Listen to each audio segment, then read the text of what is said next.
Hi, everybody. My name is Emily Carlin, and welcome to my Witchcraft Fundamentals course.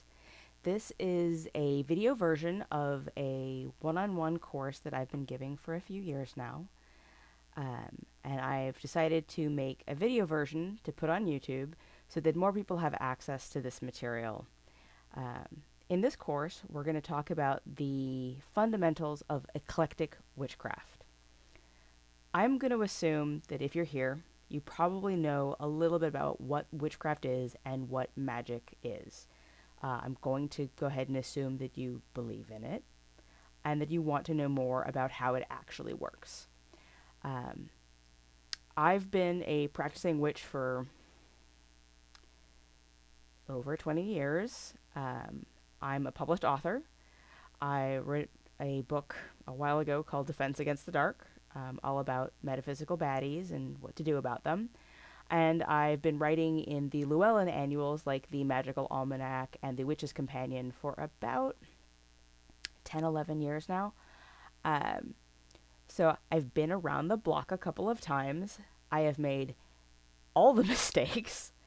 And it is my hope to share my knowledge with you and help you to maybe avoid some of the common pitfalls and mistakes that I have definitely made. So, TLDR, what is eclectic witchcraft? So, witchcraft is a form of magical practices that are vastly different depending on who you ask. Eclectic witchcraft specifically is a form of low magic based witchcraft where it's about actually doing things that improve your everyday life. It's not so much about, spiritual enlightenment and personal growth, though that tends to happen whether you want it to or not, but it's much more grounded, practical. I'm going to do a spell in order to help me get a new job. I'm going to do a ritual to release my attachments to an old relationship. It's very practical things about actually making your life better. The eclectic part is that we potentially draw from a number of different traditions. This is not, my tradition. I pull practices from multiple traditions. I've been trained in many, many things. But my primary practice is witchcraft. But you are going to get, because of my background, you're going to get elements of New Orleans voodoo. You're going to get elements of curanderismo. You're going to get some elements of Wicca, little bits of chaos magic. I work a lot with pop culture magic. So you're going to get a pretty broad spectrum of information.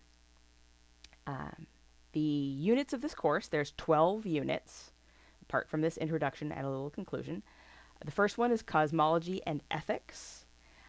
That's basically what is magic, how does it work, how does it fit into the world we live in, how do we think about the world we live in a more magical way, and how do we decide what is okay to do and what isn't okay to do.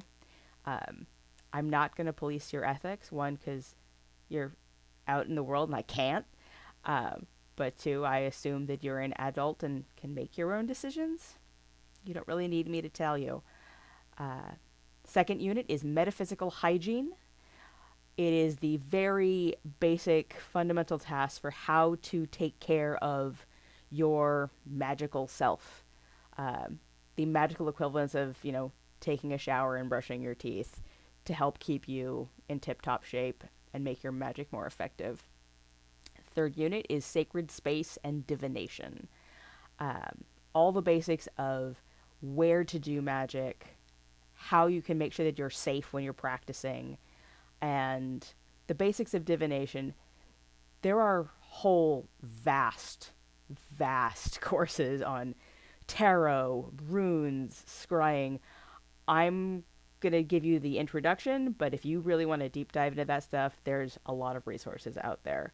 I'm not going to give you, 6 months of tarot knowledge, because it's just not what I do. But you'll learn the basics so that you can help inform your decisions. There's 2 units on correspondences and magical components. That's basically spell ingredients, why we choose what we do, how we put them together. And there's 2 units of spell casting, the basics, and then some a little bit more creative version. A unit of defensive magic, because once you start doing spells, you need to learn defensive magic. Because when you start doing spells, well, that's your way of informing the world that you're engaging on the energetic plane. Things happen. After that is metaphysical entities, both the basics of how to deal with negative entities that are a problem, and how to build relationships with positive entities that you want to work with. Then there is a unit on shadow work, which is a very, very high-level introduction to the practice of kind of psychological shadow work and how that relates to being a better, more stable magical practitioner. A unit on cemetery work, because I do a lot of cemetery work, and it's a place where people tend to go a little off the rails, and I want to make sure you know how to do it correctly. And then the last unit is on Bane magic. Controversial, I know. But sometimes you have to take extreme action in life.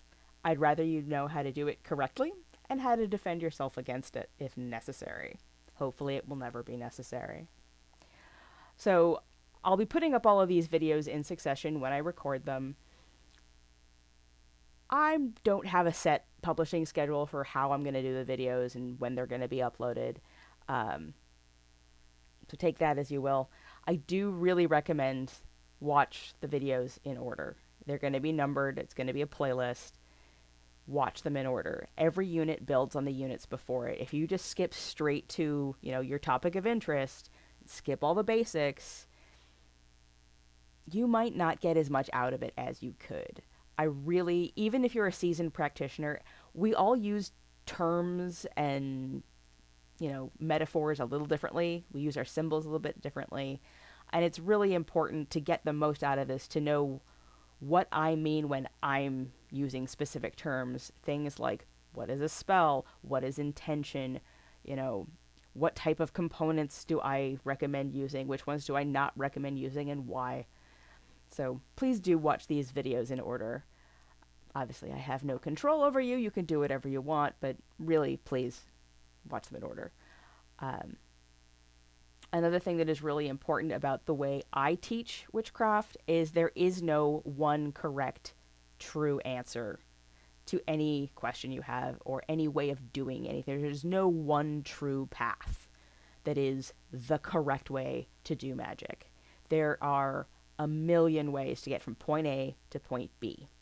The trick is to get from point A to point B. I don't care which path you take. Find the one that actually works for you. If something makes you uncomfortable, try something else.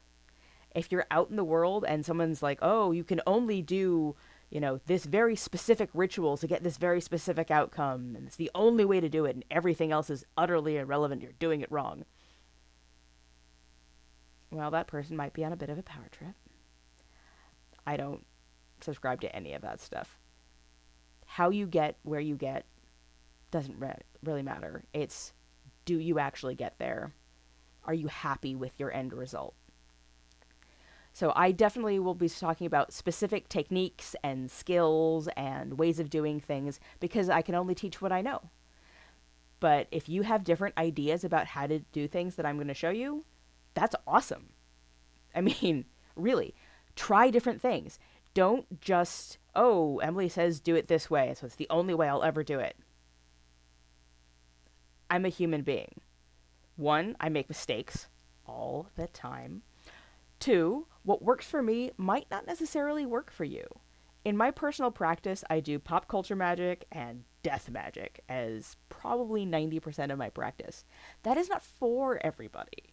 There are going to be things that I might talk about, particular methods, particularly like ritual magic that I don't do a whole heck of a lot of. It's not super effective to me. That doesn't mean that it's bad or that it's not as valid way as, some of the things that I will recommend. It's just stuff that doesn't work for me. And anytime I talk about that, I'll try to say why I don't like something or why I do like something, so you can make the choice for yourself if you want to try it. My expectations for people that are going to engage with this course, you know, don't troll my comments because that's rude. If you're seriously, you know, going to watch this course and do the exercises that I recommend at the end of each video, you should expect to spend a couple hours a week on this kind of practice. Magic is a skill. It's a practice. So if you want to be good at it, you have to practice. If you expect to just watch these videos and bibbity bobbity boo, good luck. I don't expect it to work real well for you. Also, I am not a video editor. I'm just a witch. I'm recording these on a webcam with a headset. There might be, you know, a cat might come in, the neighbor might decide to mow his lawn. I am not I am not a video professional. So these might be of varying quality depending on what happens when I record them and whether I'm willing to re-record if something happens. Probably not. Why am I offering a video course? So I've been doing my one-on-one course for a couple years now, as I've said. Before that, I've taught on a number of different platforms over the years. And I love my one-on-one students. But I only have so many hours in the day because I have a job and a life and a partner and friends. And I can only take on so many students at once. So I want to put this information out there so that more people have access to it. And, you know, I'm limited to, you know, no more than 5 students at any given time. Usually I try to have 3 students at any given time. Over the pandemic, because, you know, we all work remotely, we all have complete isolation and weird free time, I had more students. And now I need to whittle that down because I have to leave the house again. So I'm offering this as an alternative for folks that, you know, either maybe you're in a different time zone, you know, maybe you are far away, maybe you are intimidated by talking to someone you don't know and kind of making that overture to a teacher. This is safe space. I have no interaction with you unless you decide to email me. So by all means, enjoy the information. The main difference between a video course like this and my one-on-one is that with my one-on-one students, I will tailor my material for the student. I will give examples that are the most relevant to the student. I try to make sure that we understand each other's backgrounds so that we can really have a meeting of the minds. We talk and have feedback. When someone goes and does a few exercises, they can come back and say, oh, this worked, this didn't work, and we can talk about why and really fine-tune and help each individual student figure out how they do things correctly. My end goal for any student is not that you learn how to do things the way I do them. It's for you to figure out the way that you want to do them. That's the empowerment. That's the learning. I don't want little clones of me out and about in the world. That is so boring. Which begs the question, of course, what's in it for me? I'm going to be putting in any number of hours into this. I do this because I am a part of the magical and occult community. These are the people I talk to. These are the people I hang out with. These are the festivals I go to. I would love for my community to be filled with thoughtful and well-informed people who know what they're doing. This is my way of ensuring that there are more people out there that are thoughtful and well-informed and have some idea about what they're doing. Every person I teach is someone I don't have to clean up after later. Unfortunately, in the magical community, there's a lot of people that get in over their heads because they don't, you know, maybe they read one book, maybe they watched a TikTok video, maybe they read a blog and decided to try a thing without really understanding how it works. And this creates problems. Magical problems, sometimes mundane problems. And then the community gets called in to fix it. That's not a lot of fun for me. So I would rather put proper instructions out there in the world so that we can all just have better lives. If you decide that you like this course, I would encourage you to make a charitable contribution to a local grassroots charity.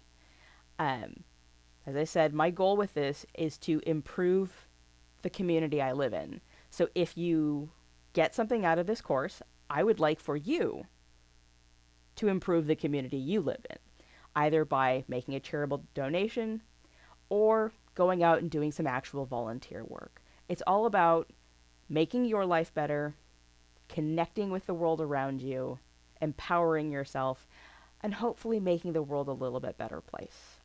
So I invite you to come with me on this journey, and I hope you have a great time.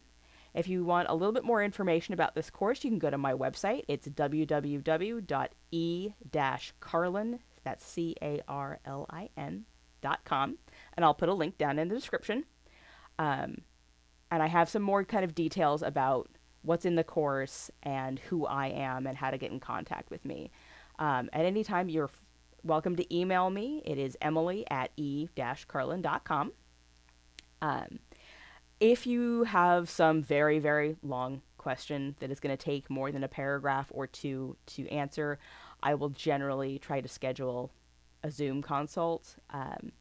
But other than that, this course should have all the information you will need, and I hope you enjoy it. See you next time.